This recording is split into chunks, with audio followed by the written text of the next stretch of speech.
आप देख रहे हैं जन टीवी और मैं आपके साथ आकांक्षा पारिक। खबरों की शुरुआत से पहले एक नजर हेडलाइंस पर। सीएम पुष्कर सिंह धामी का ओडिशा दौरा, मुख्यमंत्री के शपथ ग्रहण समारोह में होंगे शामिल। मोहन चरण मांझी की आस्ताजपोशी।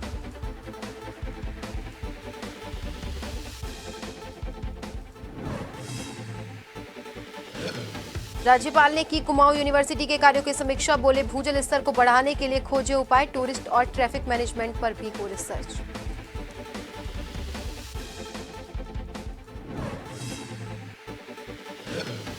हल्द्वानी के बेताल घाट में हादसे में हुए घायल यात्रियों की पूछी कुशलक्षेम, पूर्व केंद्रीय मंत्री अजय भट्ट ने अस्पताल पहुंच ली कुशलक्षेम, ओवरलोडिंग को लेकर दिए निर्देश।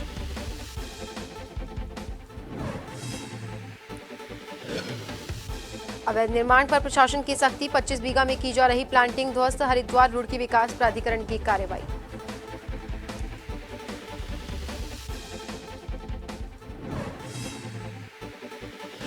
और देहरादून में जून की गर्मी ने तोड़ा 11 साल का रिकॉर्ड, 43 डिग्री तक तापमान पहुंचने का अलर्ट, मैदान के साथ पहाड़ भी तपे।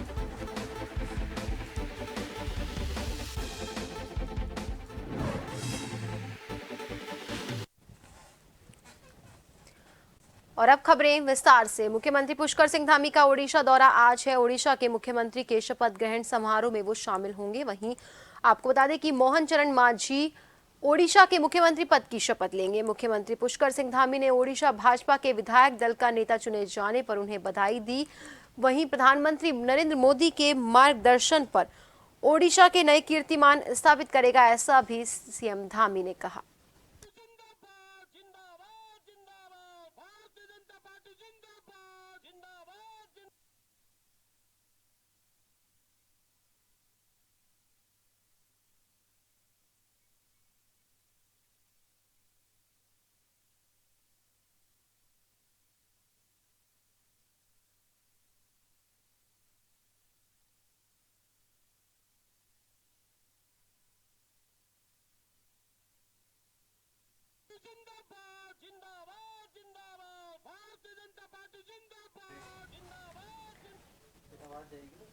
अजय टम्टा ने सड़क और परिवहन राज्य मंत्री का पदभार संभाल लिया है। पद संभालने के बाद उन्होंने कहा कि हमारा एजेंडा पहले से तय है, इसीलिए हम लगातार उसी दिशा में काम कर रहे हैं। काम करने का जो तरीका है उसे और बेहतर बनाया जाएगा। हम पूरी मेहनत और एकाग्रता के साथ इस मंत्रालय के काम को और मजबूत बनाने का काम करेंगे ताकि लोगों को इसका लाभ मिल सके। साथ ही हम ये भी सुनिश्चित करने का पूरा प्रयास करेंगे कि पीएम मोदी का विकसित भारत का सपना साकार हो। उत्तराखंड की अल्मोड़ा लोकसभा सीट से जीत की हैट्रिक लगाने वाले भाजपा सांसद अजय टम्टा को रविवार को राष्ट्रपति भवन में राष्ट्रपति द्रौपदी मुर्मू ने राज्य मंत्री के तौर पर शपथ दिलाई।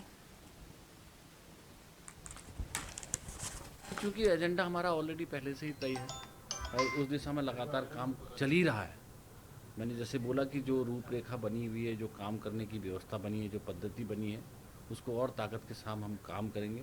उसमें और अपना भी जितनी ताकत लगा करके रात दिन मेहनत करके पूर्ण मनोयोग से अपने इस मंत्रालय के कार्य को ताकत देने का काम करेंगे, जिससे लोगों को सुविधा मिल पाए और जो माननीय प्रधानमंत्री जी का जो सपना है कि हम विकसित भारत के रूप में बहुत जल्दी आएँ, तो उसके लिए हम जो भी मेरे से सहयोग बनेगा, हम लोग बहुत मेहनत के साथ उसको काम करेंगे।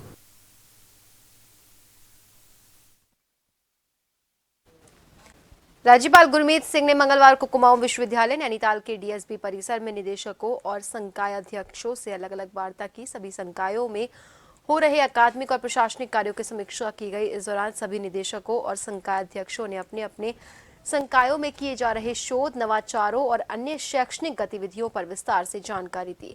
राज्यपाल ने कहा कि प्रदेश में भूजल के स्तर में लगातार गिरावट आ रही है। विश्वविद्यालय भूजल स्तर को बढ़ाने के उपाय खोजे। विश्वविद्यालय उत्तराखंड के पारंपरिक जल स्रोतों को नौलों को बचाने के लिए भी वैज्ञानिक समाधान ढूंढे। राज्यपाल ने कहा कि विश्वविद्यालय टूरिस्ट और ट्रैफिक मैनेजमेंट पर भी शोध करे और इस चुनौती हेतु अपने ठोस सुझाव दे, जिससे पर्यटन और ट्रैफिक का सही से प्रबंधन किया जा सके।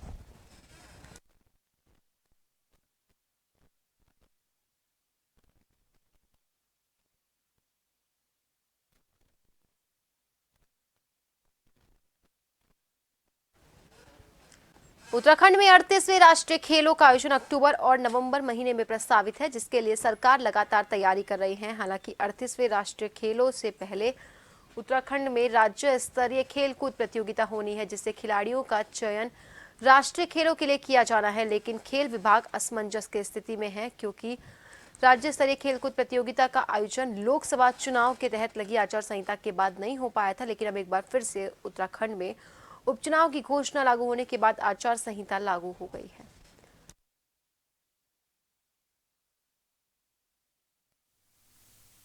देखिए, प्रदेश में वाकई राष्ट्रीय खेल होने जा रहे हैं और 38वें राष्ट्रीय खेलों की मेजबानी उत्तराखंड को मिली है, देवभूमि को मिली है, गर्व की बात है। और उससे पहले राज्य स्तरीय गेम होने हैं, यह भी माननीय मुख्यमंत्री जी की बैठक में तय हुआ था। निश्चित रूप से उसकी तैयारी विभाग ने अपनी ओर से की थी, लेकिन चूंकि आचार संहिता को ही 2-2.5 महीने करीब लगे, जिसके कारण से सभी लोग चुनाव में ही व्यस्तता रहे। आगे विभाग उसकी रूपरेखा तैयार कर रहा है। निश्चित रूप से हम लोग राज्य स्तरीय गेम भी कराएंगे और निश्चित रूप से हम लोग राष्ट्रीय खेलों के लिए भी हम प्रतिबद्धता के साथ में हमारी पूरी तैयारी है।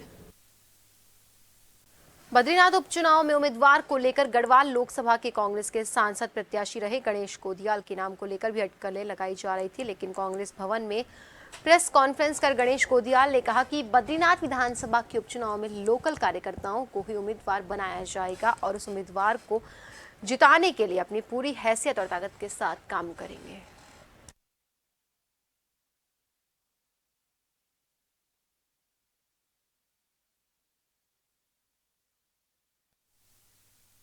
राजनीतिक कार्यकर्ता उस विधानसभा क्षेत्र के जो हैं और जो ईमानदारी से पार्टी के प्रति काम करते हुए, पार्टी के प्रति ईमानदारी से बहुत लोग काम कर रहे हैं, लेकिन टिकट तो एक ही को मिलेगा ना।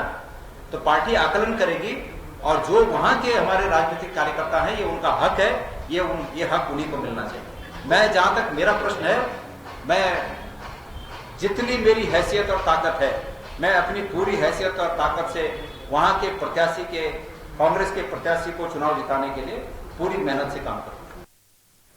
मंगलौर विधानसभा क्षेत्र में बसपा से विधायक रहे हाजी सरवत करीम अंसारी के देहांत के बाद इस सीट पर उपचुनाव की तैयारियां शुरू हो चुकी है। मंगलौर विधानसभा सीट पर केवल कांग्रेस और बसपा के बीच ही मुकाबला हुआ चला आ रहा है, लेकिन बसपा के कद्दावर नेता हाजी सरवत करीम अंसारी के देहांत के बाद मंगलौर उपचुनाव में अन्य दल भी अपनी किस्मत आजमा सकते हैं। हालांकि कांग्रेस से पूर्व विधायक रहे काजी निजामुद्दीन इस सीट पर कांग्रेस और बीजेपी के बीच ही कड़ा मुकाबला मान रहे हैं।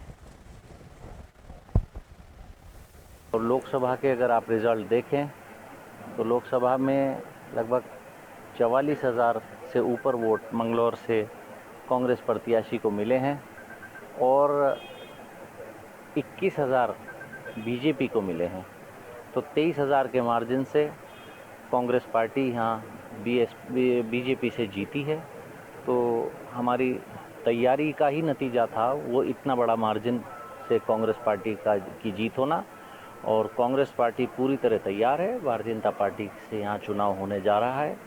पार्लियामेंट में भी बीजेपी से हुआ, असेंबली में भी बीजेपी से होगा और सशक्त तरीके से कांग्रेस चुनाव लड़ेगी और जीत का चुनाव कांग्रेस लड़ने जा रही है। रुड़की के नगर निगम कार्यालय में कांग्रेस कार्यकर्ताओं ने महानगर अध्यक्ष राजेंद्र चौधरी के नेतृत्व में मुख्य नगर अधिकारी कार्यालय का घेराव किया और जमकर नारेबाजी की। महानगर अध्यक्ष राजेंद्र चौधरी ने कहा कि पिछले कई दिनों से नगर निगम द्वारा अतिक्रमण हटाओ अभियान चलाया जा रहा है, जबकि जो लोग अतिक्रमण नहीं कर रहे हैं उन्हें भी परेशान किया जा रहा है। अतिक्रमण मुक्त करने से पहले प्रचार प्रसार किया जाना भी जरूरी है। साथ ही जो लोग बिना वेंडर लाइसेंस के अतिक्रमण कर रहे हैं उनके खिलाफ कार्रवाई की जानी चाहिए।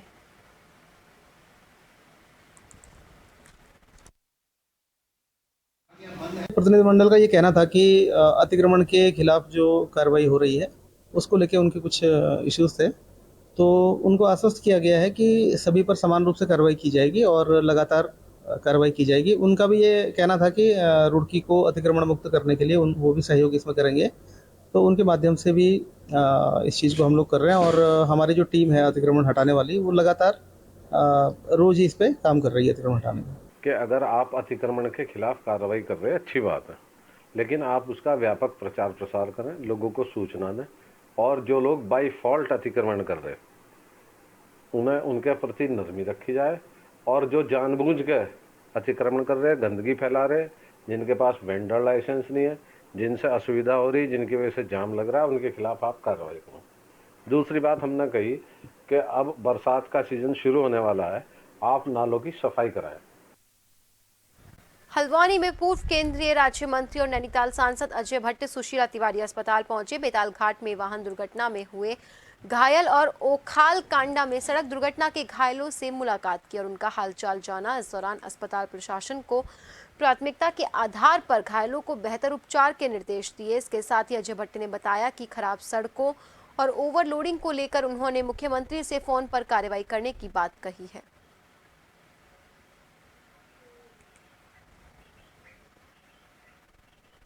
मुझे जैसे ही पता लगा कि बेताल घाट में एक्सीडेंट हो गया था और एक ओखल कांडे में भी हुआ था,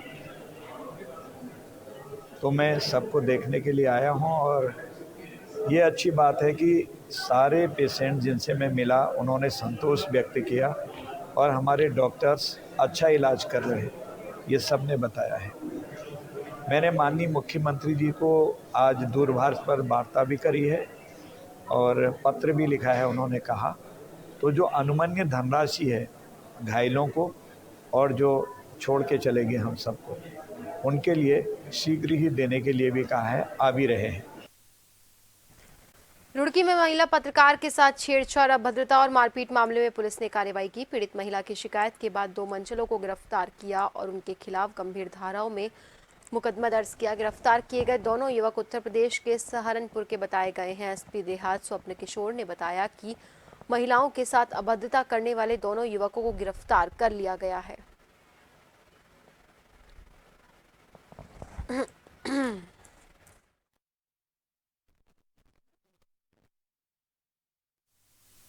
मैं देहरादून से रुड़की के लिए आ रही थी और ये मोहंड क्रॉस करने के बाद एक बाइक पे 2 युवक सवार थे और उन्होंने हमारा पीछा करना शुरू करा। आगे पीछे वो करते रहे। हमने अपनी गाड़ी स्लो भी करी ताकि वो निकल जाए, लेकिन उन्होंने अश्लील इशारे करे, गाली गलौज करने लगे और वो नशे में पूरे धुत थे। और उसके बाद फिर जो है उन्होंने हमारी गाड़ी को बिहारीगढ़ से आगे, जहाँ उत्तराखंड बॉर्डर लगता है, अमानतगढ़ पे हमारी गाड़ी के आगे उन्होंने अपनी बाइक लगाई और पत्थर उठा के इन्होंने शीशे पे मारा, जहाँ पर मेरी जो बहन बैठी थी ड्राइविंग सीट के बराबर में। वो शीशा नहीं टूटा, लेकिन इन्होंने फिर पत्थर उठाया और पूरी जान से मारने की कोशिश थी इनकी। मतलब इस लेवल पर इन्होंने जो बदतमीजी करी है। एक महिला के साथ कुछ युवकों के द्वारा अभद्रता किए जाने की शिकायत प्राप्त हुई थी। इस संबंध में हरिद्वार पुलिस के द्वारा तत्काल अंतर्गत धारा 323, 341, 427, 504, 509 आईपीसी का अभियोग पंजीकृत करते हुए दोनों आरोपियों अर्जुन और शुभम को हिरासत में लेते हुए उनके विरुद्ध प्रभावी और त्वरित कार्रवाई अमल में लाई गई। महिलाओं के साथ होने वाले अपराधों के प्रति हरिद्वार पुलिस निरंतर जीरो टॉलरेंस की नीति पर चलते हुए प्रभावी कार्रवाई और त्वरित कार्रवाई करने के लिए प्रतिबद्ध है। खबर की ओर, लक्सर के प्रतापपुर निवासी एक व्यक्ति ने लगातार हो रहे अवैध खनन को लेकर सीएम पोर्टल पर शिकायत दर्ज की थी। जांच करने पहुंचे राजस्व लेखपाल के साथ ग्राम प्रधान ने अपने सहयोगियों के साथ मिलकर मारपीट की। पीड़ित लेखपाल ने ग्राम प्रधान सहित कई लोगों के खिलाफ कोतवाली में तहरीर दी। लक्सर राजस्व लेखपाल धरने पर बैठे आरोपियों की गिरफ्तारी को लेकर लेखपाल अड़े। सभी कामकाज पूरी तरह से ठप है। वहीं लेखपाल की तहरीर पर मामले की जांच में पुलिस जुट गई है।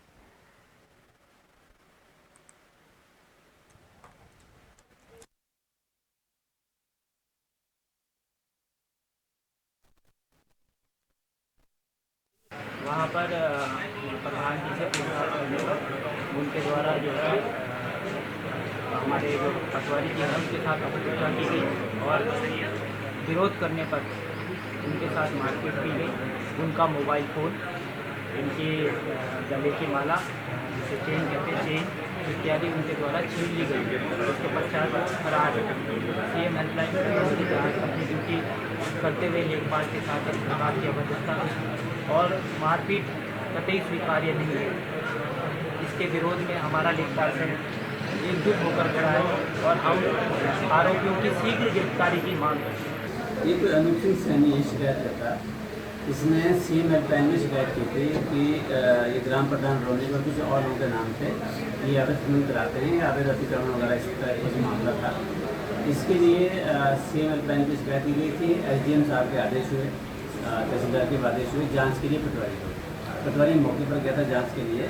तो उसी बीच जो है ये कुछ गुस्सा हो गए हैं प्रधान जी और इन्होंने इसकी मारपीट की। यही मामला था, कल 11 तारीख को हुआ। एक्चुअली लेखपाल जो है सांकेतिक कार्य बहिष्कार वाले हैं और कोई अगर अर्जेंट काम है तो उन्हें जाने के लिए तैयार है, कोई अभी ऐसा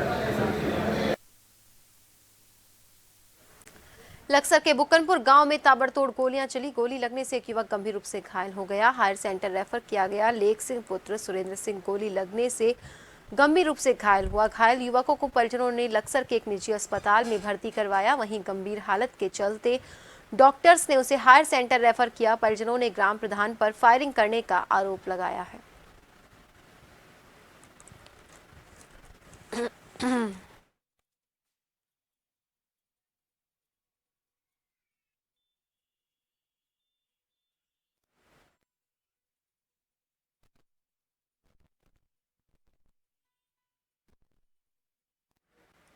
मंगलौर विधानसभा में उपचुनाव की घोषणा के बाद सभी दल चुनावी समीकरण जोड़ने में जुट गए हैं। मंगलौर विधानसभा सीट पर हमेशा दो ही परिवारों का दबदबा रहा, जिसमें कांग्रेस से काजी निजामुद्दीन तो वहीं बसपा से हाजी सरवत करीम अंसारी के बीच ही कड़ा मुकाबला होता रहा है। लेकिन कद्दावर नेता के रूप में माने जाने वाले हाजी सरवत करीम अंसारी के निधन के बाद समीकरण का गठजोड़ करने वाले नेताओं के आंकड़े कमजोर होते नजर आ रहे हैं। हालांकि हाजी सरवत करीम अंसारी के पुत्र उबैदुर रहमान उर्फ मोंटी अपने पिता की राजनीतिक विरासत को आगे बढ़ाने में जुट गए हैं। हमारे वालिद मरहूम द्वारा उनके द्वारा सजाया हुआ गुलदस्ता है। उन्होंने बहुत मेहनत करी है इस गुलदस्ते को सजाने में। इसमें 36 बिरादरी के फूल हैं। यहाँ हर बिरादरी के, हर समाज के लोग आपको मिलेंगे और जब से ये घोषणा हुई है चुनाव की, अभी से सब में बहुत ज़्यादा जोश है माशाल्लाह, और सब पूरे दिलो जान से इस चुनाव में लग गए हैं और घर घर जा कर के वोट मांगने का काम कर रहे हैं और अपने लोगों से ज़्यादा से ज़्यादा बातचीत कर रहे हैं, ज़्यादा से ज़्यादा जो है लोगों से मिलने का काम कर रहे हैं। कि प्रत्याशी तो ये है ही हैं और अभी घोषणा बाकी है, वो भी हो जाएगी। वैसे तो अभी तक किसी की हुई नहीं, ना बसपा की, ना भाजपा की, ना कांग्रेस की, विधिवत किसी की नहीं हुई। लेकिन ये है कि हमें 100% उम्मीद है कि बहन जी इन्हें अपना कैंडिडेट घोषित किया। पूरा समर्थन मिल रहा है इंशाल्लाह जीत पक्की, क्योंकि विकास के मुद्दे पर चुनाव हो रहा है।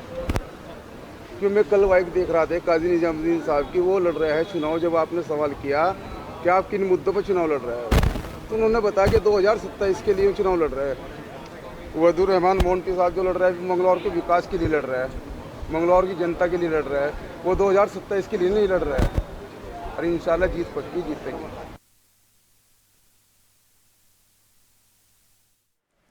लोकसभा चुनाव के दौरान बीजेपी के राष्ट्रीय नेतृत्व ने उत्तराखंड के मुख्यमंत्री पुष्कर सिंह धामी को बतौर स्टार प्रचारक चुनावी मैदान में उतारा था और अब एनडीए की सरकार बनने के साथ ही मुख्यमंत्री पुष्कर सिंह धामी के स्टार प्रचारक के रूप में रिजल्ट भी दिखने लगा है। साथ ही जिन लोकसभा सीटों पर मुख्यमंत्री पुष्कर सिंह धामी ने चुनाव प्रचार में भाग लिया था, उनमें से कई सांसद इस बार केंद्रीय मंत्रिमंडल में जगह पाने में भी कामयाब रहे। देखिए इस रिपोर्ट में। प्रधानमंत्री नरेंद्र मोदी के तीसरे कार्यकाल के केंद्रीय मंत्रिमंडल के साथ मुख्यमंत्री पुष्कर सिंह धामी का नाम भी जुड़ गया है। सीएम धामी ने लोकसभा सीटों पर चुनाव प्रचार में भाग लिया। उनमें से कई सांसद इस बार केंद्रीय मंत्रिमंडल में जगह पाने में कामयाब रहे।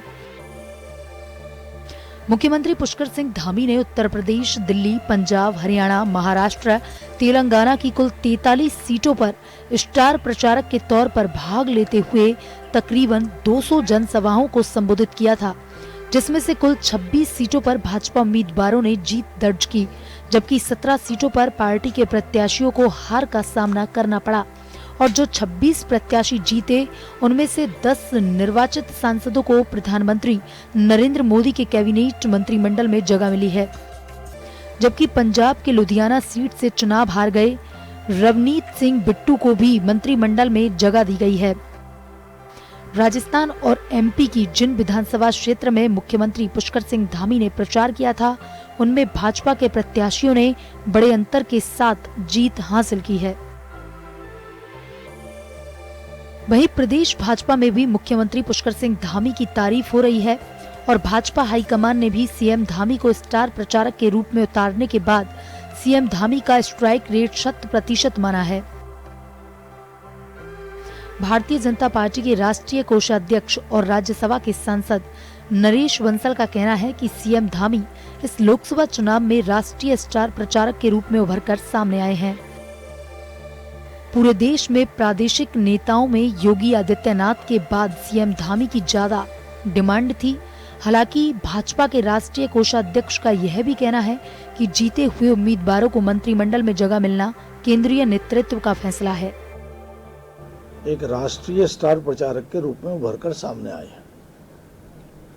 पूरे देश भर के अन्य राज्यों में यदि मैं कहूं कि योगी जी के बाद किसी की प्रादेशिक नेताओं में से मांग थी तो वो पुष्कर सिंह धामी जी की थी। ऐसे में वो 46 सीटों पर गए हैं और उनका स्ट्राइक रेट 60% है, क्योंकि उसमें से 26 जीते हैं और 10 को मंत्रिमंडल में लिया जाना, ये तो उसमें तो खैर धामी जी का कोई रोल नहीं है, लेकिन वो अच्छे उम्मीदवार थे, जीत करके आए। प्रधानमंत्री जी ने उनको मंत्रिमंडल में स्थान दिया है। वहीं प्रदेश कांग्रेस ने भाजपा को आड़े हाथों लिया।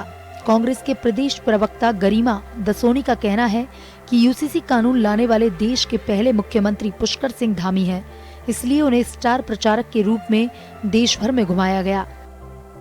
हालांकि प्रदेश प्रवक्ता ने यह भी कहा कि जब प्रदेश को मुख्यमंत्री की जरूरत थी तब वह देश भर में घूम रहे थे।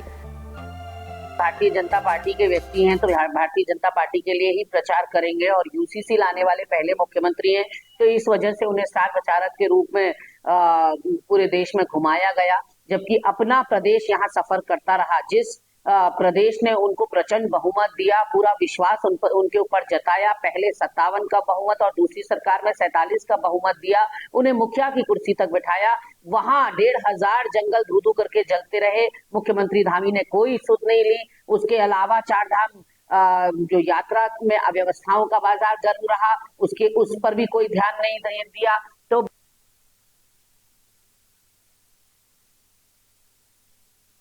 पुष्कर सिंह धामी ने मुख्यमंत्री पद की कमान संभाली है, तब से उनके द्वारा लिए गए फैसले और जनहित से जुड़ी योजनाओं की वजह से धामी की छवि राष्ट्रीय स्तर पर उभरकर सामने आई है।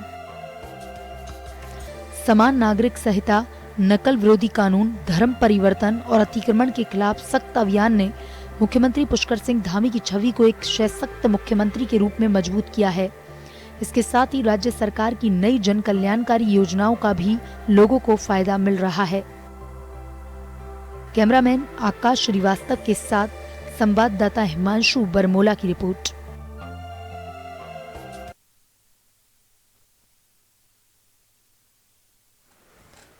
और फिलहाल के लिए बुलेटिन में इतना ही। बने रहिए जन टीवी के साथ। नमस्कार।